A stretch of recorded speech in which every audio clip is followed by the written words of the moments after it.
Hello everyone, কেমন আছেন আপনারা সবাই? আশা করি ভালো আছেন। আজকে চলে এলাম নতুন একটা হেয়ার স্টাইল নিয়ে।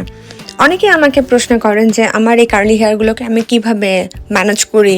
সামটাইমস আস্ক করেন যে আমি যে হেয়ার বানটা করি দেখতে অনেক সুন্দর লাগছে, কিভাবে করছি। খুবই ইজি, কিভাবে করি সেটাই শেয়ার করছি। তো আজকে আমি যেভাবে করছি সেটা প্রথমে আমি চুলগুলোকে মাঝখানে একটা পার্টিশন করে নিই, দেন এভাবে করে অল্প অল্প সেকশন করে সেটাকে টুইস্ট করে মাথার ঠিক তালুর পেছনে আমি ববি পিন দিয়ে সিকিউর করে নিই।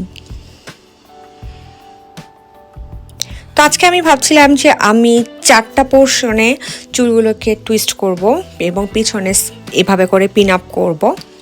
দুটো হবে ঠিক সিথির মাঝখান বরাবর এবং দুটো হচ্ছে কানের সাইড দিয়ে।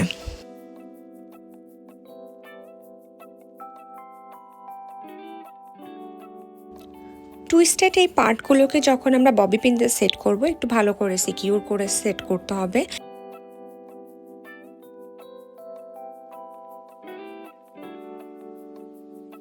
দেন পুরো চুলগুলোকে একটা রাবার ব্যান্ড দিয়ে এইভাবে পনিটেল ক্রিয়েট করে নিতে হবে।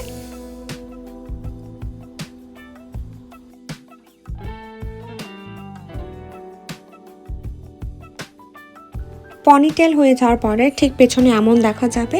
এখন এই চুলগুলোকে একটু রোল করে পেঁচিয়ে একটা বান ক্রিয়েট করতে হবে। তারপরে আপনি সেটাকে চাইলে ববি পিন দিয়েও সিকিউর করতে পারেন।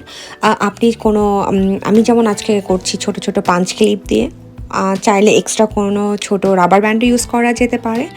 এই তো হয়ে গেল একটা সিম্পল বান ক্রিয়েট। এরকম কেমন লাগলো আমার এই হেয়ার স্টাইল অবশ্যই জানাবেন। নেক্সটে আবার দেখা হবে। Bye bye.